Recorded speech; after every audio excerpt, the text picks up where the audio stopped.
If you're really frustrated or sad or worried or depressed, or you think something horrible's happened, my favorite question to ask myself is, what else could this mean?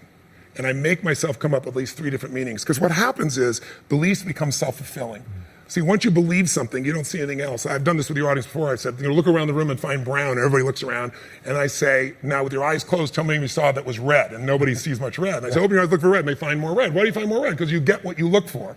Your beliefs condition you to find. And then I say, how many saw, I said, you even saw things that weren't there. How many saw beige stuff, called it brown just to feel successful? And they all laugh. How many saw burgundy and called it red? They all laugh. And the reason is because once we're after something, we'll even make the color different to feel successful. If you think somebody's mean, you'll find meanness in them even if it's not there. If you think somebody's your dear friend and they do something terrible, you'll say, oh, they're having a bad day. So our beliefs control us. So unquestioned beliefs that produce stress, those are the ones you've got to question. Strongest force in the human personality is the need to remain consistent with how we define ourselves.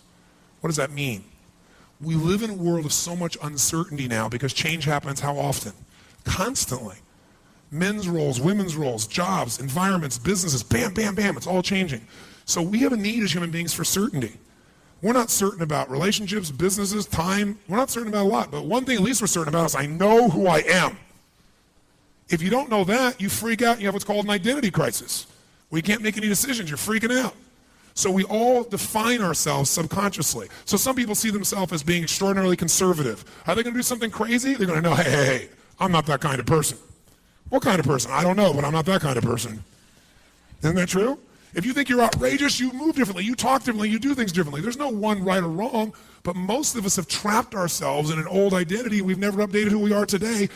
What you value determines what you focus on. If your number one value in life is security, I guarantee you know where every exit is in this building. You looked around and checked it out. If your number one value in life is adventure, you don't even know how you got here.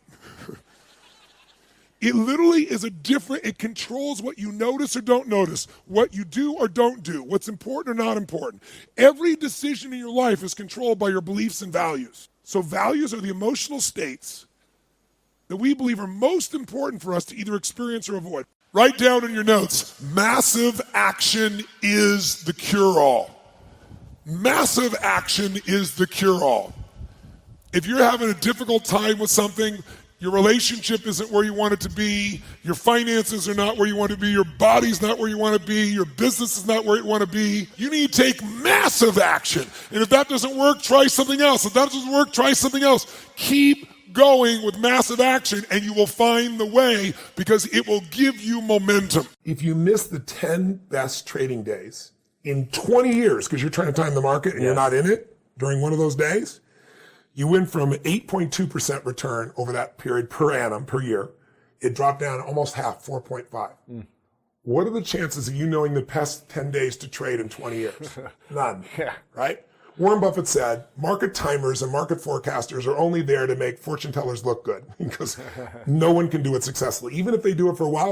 The only thing that screws you up is limiting beliefs that you don't investigate, that you just accept. It's not true. It's somebody said to you to say, you got to pay the consequence for this. The consequence is for you to change it. That's the consequence you should go for. So what I look to do with people is have them uncover what's really stopping them. And it's 2 things. It's the state you're in, the mental and emotional state. When you're pissed off, frustrated, sad, depressed, overwhelmed, you can't fight your way out of a paper bag, right? Because in that state, you're not resourceful.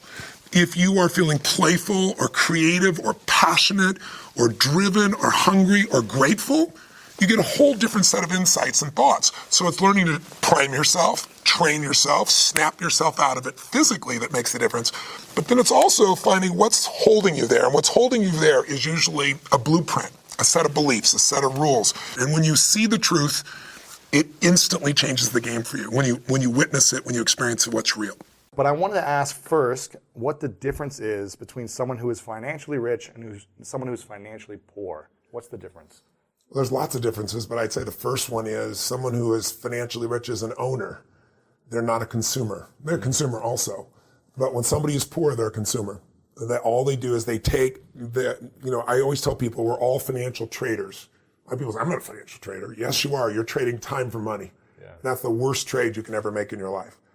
Somebody who's wealthy has made money their slave. They're no longer the slave to money. And the way they do that is they figured out how to become an owner. And the way you do that in the most simplistic way, I even taught it in my first book, was you have to decide there's a percentage of money that you're going to keep forever. You're not going to give it to Kate Spade or Ferrari or anybody else. You can do that too. But there's a percentage of that income that never will be touched, that you will grow and compound and will provide income for the rest of your life. Most people, half of what they thought today is the same things they thought yesterday about themselves, about their life, about their business. That's why most people's lives don't change very much. But if you wake up and you start realizing, I'm living in a home, an emotional home I don't want, you can change it.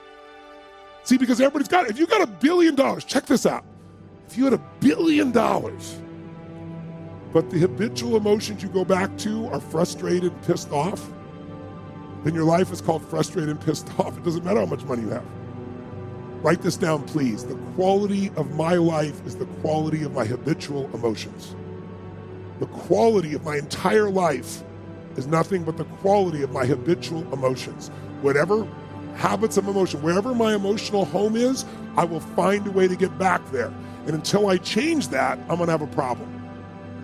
How many of you see people in some part of the world, in my country, for example, you'll see this in the middle of America where there's certain places that have cyclones all the time.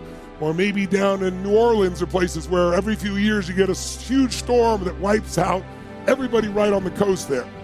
But then 2 years later, it happens again. They rebuild, it happens again. How many have ever thought to yourself, why don't these people move? And why don't they move, guys? Because it's what they're conditioned. They call that home. I don't want to leave my home. It's what I know. It's easy to see when it's somebody else and it's physical. It's harder to see when it's yourself and it's emotional, because we have an emotional home. Some of you grew up in a really tough environment. I did too. Pretty brutal environment. Very painful environment. Part of I am who I am is because I didn't want to suffer. I had to find answers. And because I suffered so much, I don't want you to ever suffer if I can do anything about it. I can't control it, but I can help massively. But it's only because I suffered so much, I don't want anybody else to. But think about it. Most people suffer even when they're successful. Listen, if you're successful and you're not fulfilled, that's the ultimate failure. If you got people that love you and you're not feeling joyous and alive, something's wrong. And you know what it is? You got an old home you're used to. Maybe the home you're used to is not a very happy home. It's a home of worry, a home of frustration, a home of anger, a home of feeling everything's unjust. And so you find a way to get back home using whatever the environment you can use. How many of you know somebody who's always pissed off about something? How many of you know somebody who is always worried? How many of you know someone who's not really funny, but they think they are? And they crack themselves up telling stupid jokes. How many know someone like this who cracks themselves up and they laugh so much that even though it's not funny, you find yourself laughing too? These people have different emotional homes. Some people's home is anger. They'll always find something to be angry about. It's what they're used to. It's their conditioning. So even when the storm comes in and messes up their life, they go right back to that same shit.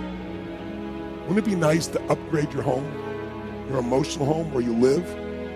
What if you could live every day with a vast majority of the emotions you had were joy and gratitude and love and appreciation, even in the middle of COVID, even when somebody does something unjust, compassion, playfulness?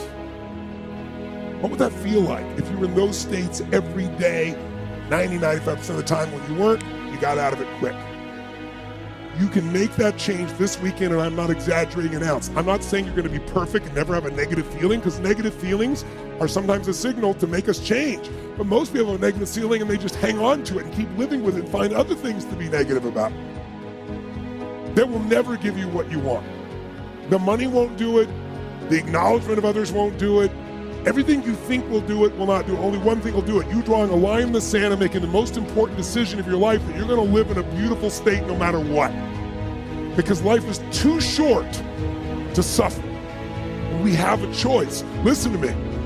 Pain is sometimes part of life, but suffering is a choice.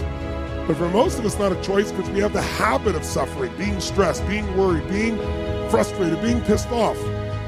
And because we're wired that way, that's the muscle we built.